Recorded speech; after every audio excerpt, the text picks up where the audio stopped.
இதுதான் இரும்பை செம்பாக மாற்றும் மூலிகை சாறு என்றும் கூறினார்.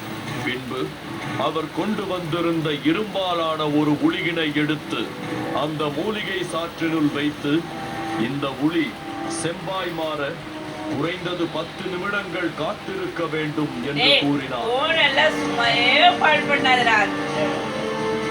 அவர் கூறியதை அடுத்து இந்த மாற்றம் நிகழ்ந்து முடியும் வரை எக்காரணம் கொண்டும் படப்பிடிப்பினை நிறுத்திவிடவோ கேமராவினை வேறு எங்கும் திருப்பிடவோ வேண்டாம் என நம் ஒளிப்பதிவாளரிடம் நாம் கூறி அந்த கண்ணாடி ஜாடியிலேயே முழு கவனத்தை செலுத்தினோம்.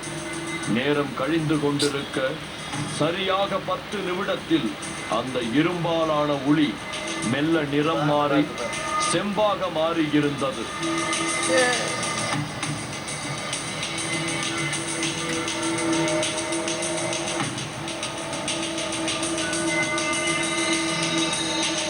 இதனை சற்றும் நம்ப முடியாமல் நாங்களே இதனை சோதித்து பார்க்கலாமா என அவரிடம் கேட்க, தாராளமாக நீங்களே சோதித்து பாருங்கள்.